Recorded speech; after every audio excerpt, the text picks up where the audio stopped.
Presentado por Aguas Andinas. Bienvenidos a un nuevo capítulo de La Mesa. Invitado hoy Eugenio Tironi. No hay que contar mucho quién es. Está acá porque acaba de publicar un libro, se llama La justificación de la empresa y el nuevo capitalismo. Eugenio, gracias por estar acá y de conversar sobre tu libro y la realidad. Muchas gracias a ti, Iván, por la invitación. Muchas gracias. Eh, Voy a dar un poquito de contexto. Eugenio Tironi, bueno, es una persona que es uno de los personajes clave, a mi modo de ver, de los últimos 35 años de retorno a la democracia.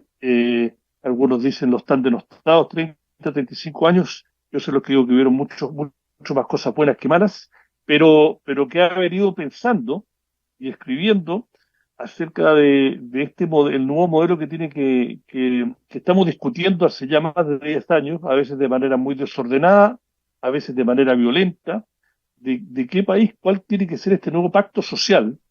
Y el año pasado, en un conversatorio, parte de la serie de diálogos, eh, Eugenio habló algunos de estos temas. Así que mi primera pregunta para ti, Eugenio, es, ¿por qué decidiste escribir este libro?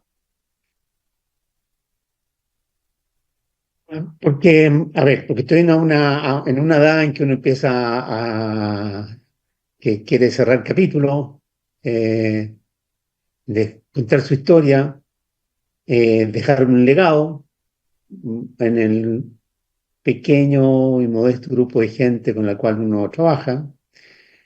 Yo vengo aproximadamente de 30 años trabajando en el campo de la empresa, en circunstancias que yo no provengo de una familia empresaria ni de una formación clásica de empresario. No estudié ingeniería comercial ni tengo un MBA, eh, pero me siento parte de esta comunidad, aunque esta comunidad no me reconozca como ciudadano, pero me siento parte de ella.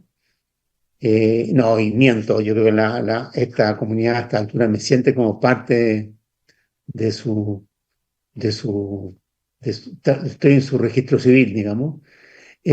Bueno, y eso me decidió a destinar tiempo a poner en limpio como mi visión de la empresa desde un enfoque más bien sociológico, que es lo que yo domino, y preguntarme cómo funciona este animal tan delicado, tan frágil, que es el capitalismo, que es la empresa, y aquellos elementos no económicos que requiere para mantener ese milagro, que es su poder de coordinación y su capacidad de que aquellos que sufren sus externalidades las soporten.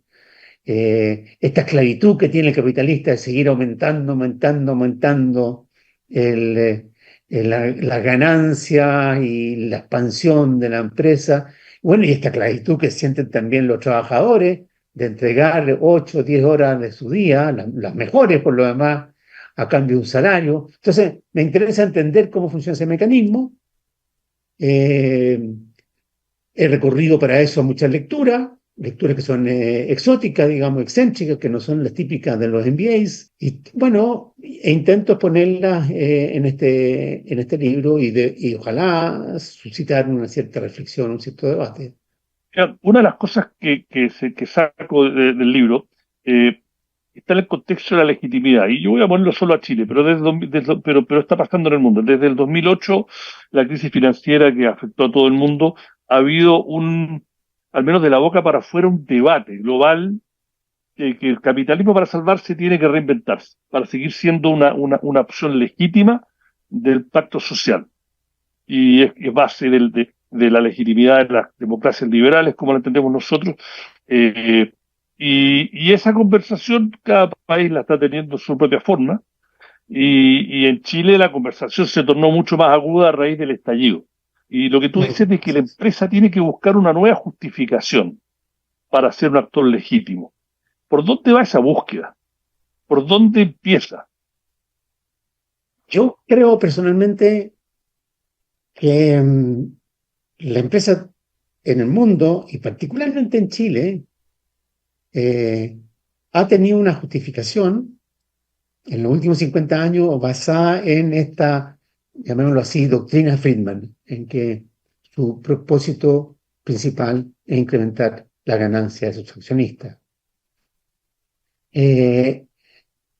Eso es lo que ha dado la razón de ser a la empresa, como digo, en buena parte de un siglo y medio. Recordemos que cuando Friedman planteó esto, fue mirado realmente como un marciano, porque se suponía que las empresas eran corporaciones que tenían una identidad y un gobierno propio, en que los accionistas eran una parte, no eran necesariamente los controladores, se llevan la utilidad, pero punto. Y además que tenían funciones sociales, tenían que crear comunidades, tenían que participar en la Guerra Fría, tenían que ponerse al servicio de la defensa de los países. O sea, había una noción bastante diferente de la empresa hasta la entrada de Friedman. Ahora, esta doctrina Friedman fue asumida en Chile, en particular, con una pasión inusitada, porque sirvió como justificación para dejar de lado todas las ideas como comunitarias, católicas, que provenían de la doctrina social de la Iglesia, ¿ah? Y que chocaban, digamos, con el ímpetu de los Chicago Boys, que venían obnubilados por Friedman, de su estadía, digamos, en la Universidad de Chicago. Yo estimo que el conseguir una justificación de la empresa que le dé raíces, que le dé legitimidad, como tú dices, que genere entusiasmo en sus colaboradores, que permita soportar sus externalidades, pasa por enterrar con todos sus honores que se merezca la doctrina Friedman, ¿ah? Y a Mr. Friedman, ¿ah? No basta, como se ha intentado en los últimos años, con crear una oficina de reputación corporativa, de hacer más relaciones comunitarias, definir un propósito muy loable. No basta. Eso es importante, pero yo creo que hay que poner el acento en esta cuestión sustancial. Si acaso la empresa va a seguir siendo concebida como una maquinaria destinada finalmente a crear ganancias para los accionistas, o si va a ser orientada en función de objetivos de otra naturaleza. Pero ahí tenemos un par de desafíos, tú los mencionas en el libro, que son la empresa, tradicionalmente, sobre todo en el siglo XX, tenía, como dices tú, un rol corporativo, ¿no? O sea, un rol también que ordenaba, tal como la iglesia tenía un rol que ordenaba la sociedad, marcaba pautas, los colegios, los profesores te marcaban otra, la empresa te daba como un norte. Y ahora estamos unas empresas que ya ese norte no lo marcan y ni siquiera pretenden marcarlo en cierto sentido, o si buscan no saben cómo, y los otros, los empleados o los trabajadores, que tampoco están quizás buscando un norte, porque como tú dices, bien dices en ese capítulo, somos una sociedad, no solo en Chile, que somos cada vez más individualistas.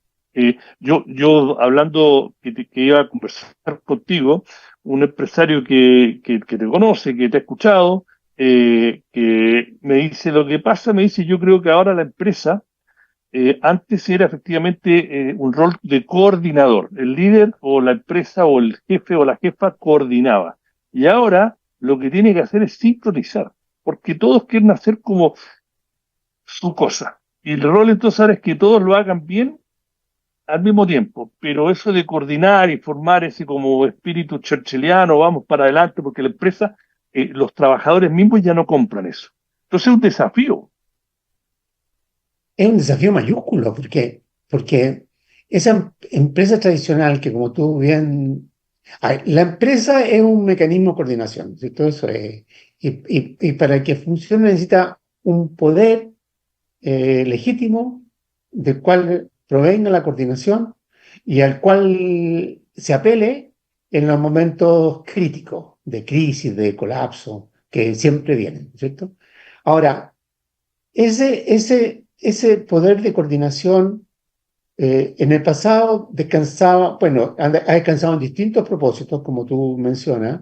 En los últimos 50 años yo creo que ha sido la idea de la ganancia de los accionistas de Friedman, pero reposaba sobre un proceso productivo más o menos rutinario, uniforme, buscaba uniformar el trabajo, que el trabajo fuera, ojalá, igual o equivalente, en que los trabajadores o colaboradores prácticamente formaban parte como de una suerte de ejército. Lo que importaba era la mecanización, la estandarización, el acceso a recursos, donde además las regulaciones estatales se daban por sentadas, no era un gran tema, no existía lo de la permisología, como hoy día se le denomina, y donde los consumidores y la opinión pública en general le entregaba respaldo en la medida que proveyeran empleo, pagaran impuestos y hicieran alguna acción social. Hoy día, yo creo que la situación del capitalismo y de la economía y de la sociedad es diferente. Por un lado, porque las empresas son más poderosas, se les exige más. Eh, Se le exige más en campos en los cuales la empresa no estaba ausente, que son campos sociales, culturales, a veces incluso políticos. O sea, las empresas participan en el diseño de políticas públicas a nivel local, a nivel regional, a nivel nacional también. Que es más política pública que la política de pensiones, aunque la política de salud, ¿no? Pero al mismo tiempo ha cambiado el proceso productivo. Y eso es un tema al cual yo le destino bastante tiempo e interés en el libro. O sea, hoy día los procesos de producción son Claro. más disruptivos, dependen más de la información, del conocimiento, la creatividad. Los trabajadores no son uniformes, sino que son singulares. Y es más interesante aquel trabajador más singular, que tenga una formación menos estandarizada, que aporte una mirada creativa y propia a su trabajo, ¿ah? Que lo enriquezca con un enfoque original, ¿ah? Que tenga redes, que sea autónomo. Ahora, en ese contexto, ¿cómo se mantiene el poder de coordinación? Ya no puede funcionar el miedo, ¿no es cierto? Incluso ya no puede funcionar con tanta claridad la compensación económica. Recordemos el caso de Microsoft, que cuando sus ingenieros se rebelan y anuncian que van a dejar Microsoft, porque Microsoft estaba prestando servicio al ejército estadounidense para drones que asesinan blancos, personas, digamos, en distintas partes del Medio Oriente. O lo que pasó ahora con Open AI, AI, digamos, con esta ChatGPT, claro. empresa en que los trabajadores dijeron, ¿saben qué más? No, aquí no cambia la propiedad, si cambia la propiedad nos vamos. Con lo cual la empresa simplemente desaparece, ¿ya? Entonces, el poder de los trabajadores, de los colaboradores, o como queramos llamarlo, es mucho más alto hoy día incluso que la de los accionistas, ¿ya? Entonces, ¿cómo los mantengo dentro? ¿Cómo los mantengo entusiasmados? ¿Cómo mantengo la musculatura? Apelando a una justificación. Y esa justificación no puede ser la ganancia del accionista. Por la ganancia del accionista no se queda ningún ingeniero en Microsoft, no se queda ningún ingeniero en este Open AI, digamos. Y así mismo pasa en un montón de otras industrias más menores, en el campo de la gastronomía, del turismo, incluso de la consultoría, desde luego, e incluso en industrias más rudas como la minería. Mira, en el libro yo fui primero a la parte micro, pero también hablas de la parte macro, el rol de la empresa y la justificación y cómo justificarse, y también el rol del capitalismo. Y volvemos a lo que dijimos al inicio, ¿no?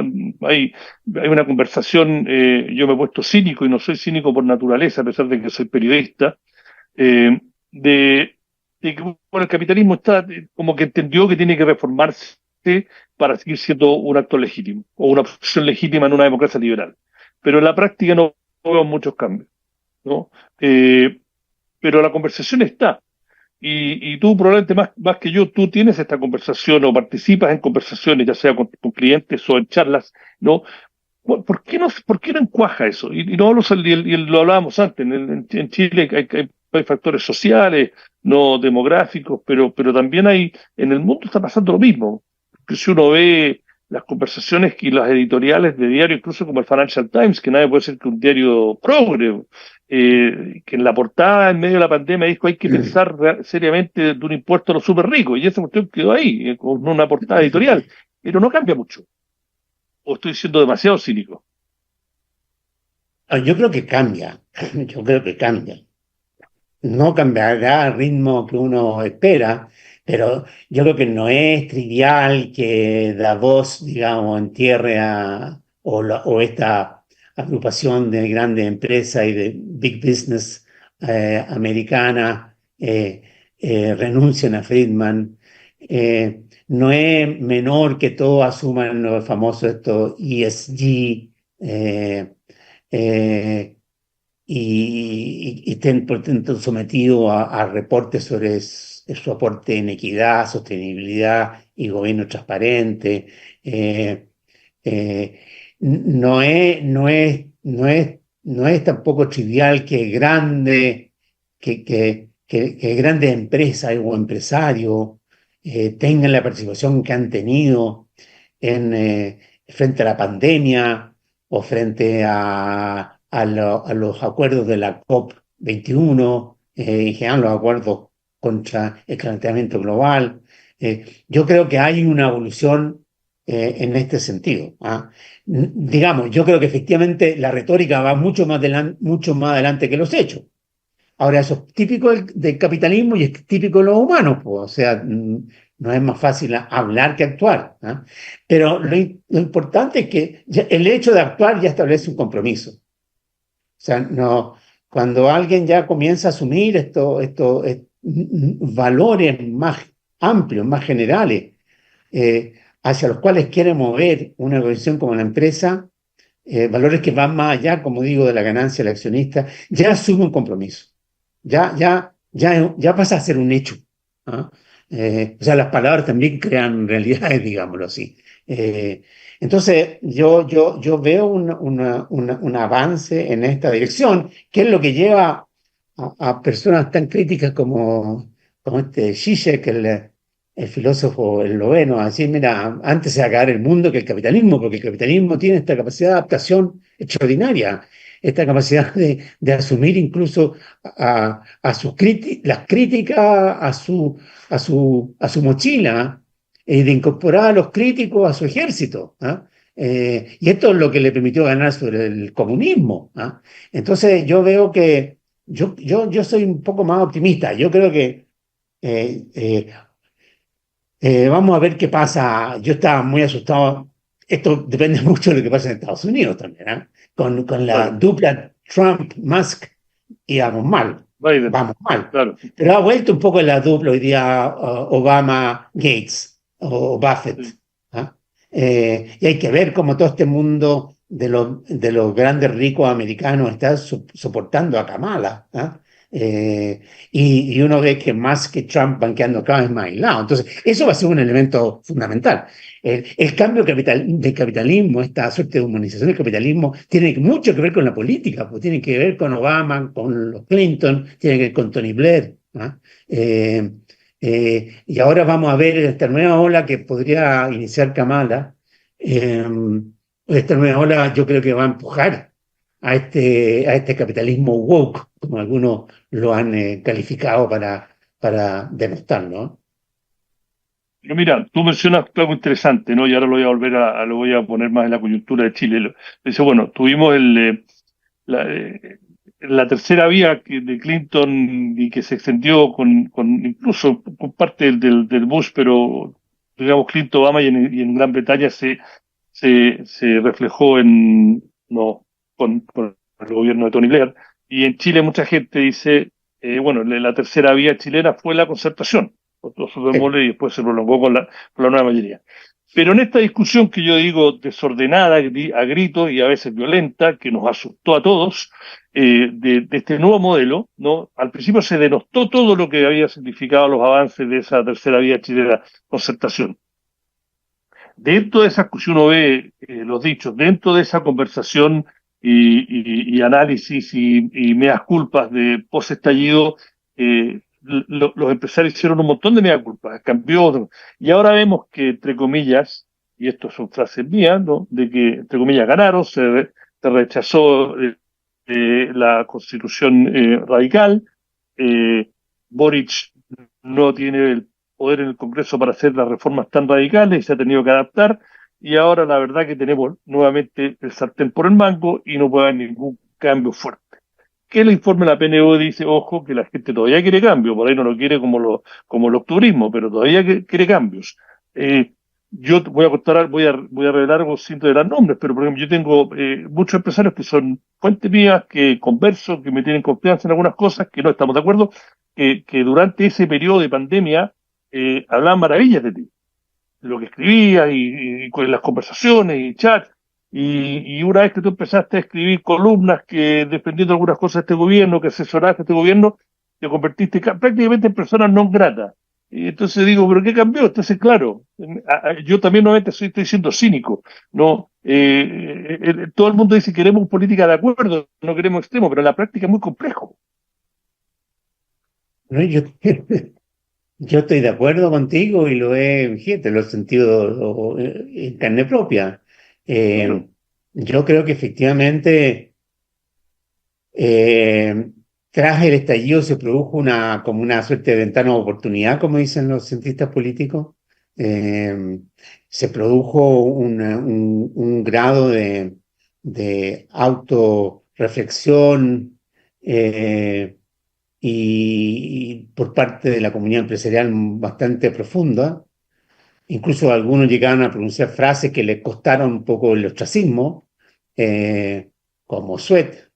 Eh, y yo creo que lamentablemente, y en eso yo creo que afectó la pandemia, afectó también el hecho de que prácticamente no tuvimos gobierno en esos meses o en ese año, y la conducta misma de la oposición de entonces, lamentablemente esto no cuajó, ¿no? Yo en el libro incluyo un texto que junto a otros amigos empresarios que seguramente no votan en la misma, no seguramente, no votan como yo voto, ni tienen mi trayectoria, sino muy distinta, pero un texto que concordamos, ¿ah? De una suerte de manifiesto por la renovación del ethos empresarial chileno, ¿ah?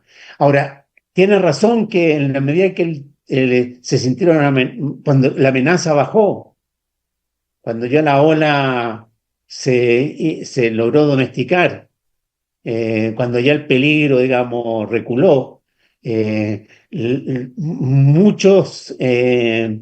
muchos miembros de la comunidad empresarial retrocedieron a sus posturas originales, lo que creo yo que es definitivamente una ceguera, una miopía, ¿ah?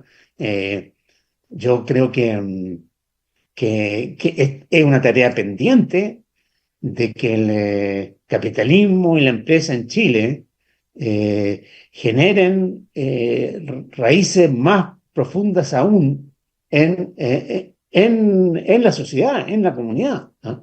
Y esto hay que hacerlo ya no solamente como mecanismo de defensa, sino que también como mecanismo, digamos, de sostenibilidad. Estamos llegando al fin, por lo En que lo que a mí corresponda, pucha, digo, yo voy a seguir exponiendo mi idea y actuando como actúo, como me dicta la conciencia, pues, no en función de otros parámetros, ¿no? Bueno, tú tocas, lamentablemente estamos llegando al fin, por ahí tenemos que hacer otra conversatoria porque el libro toca muchos de estos temas. Tú lo tocas ahora, dice, de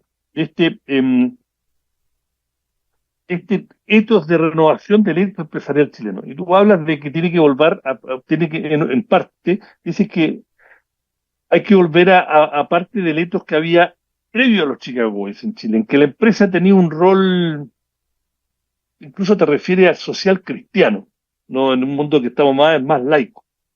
¿Es realista eso? Una empresa en que, sobre todo cuando la sociedad es mucho más laica, mucho más cínica, mucho más de el ejemplo que siempre doy yo por mi familia acá, si yo cuando era más joven, yo decía no, porque el New York Times dice, o porque viví mucho tiempo afuera, así que podría decir, no sé, el Mercurio dice, o en Argentina, porque el diario Clarín dice, eso tenía cierta fuerza. Y ahora no. Ahora los jóvenes son mucho más escépticos. Dicen, ¿pero por qué? Si lo dice Eugenio Tironi, me importa dónde lo escriba, me interesa leerlo. O si lo dice, no, Andrea Repito en una columna, pero la institución, y hablo acá de los medios, lo mismo con la empresa, no, porque IBM va a ser, no me importa. O sea, antes ir a trabajar una empresa con un nombre y una marca tenía más peso. Ahora, como dices tú, la gente es más escéptica. Quiero trabajar en un ambiente en que me sienta más identificado. Entonces veo cómo tu sugerencia de que las empresas en Chile para recuperar su nueva para tener una nueva misión o recuperar una legitimidad como actores sociales y ser parte de la conversación, tienen que, en cierta forma, volver a sus raíces y este ethos social cristiano.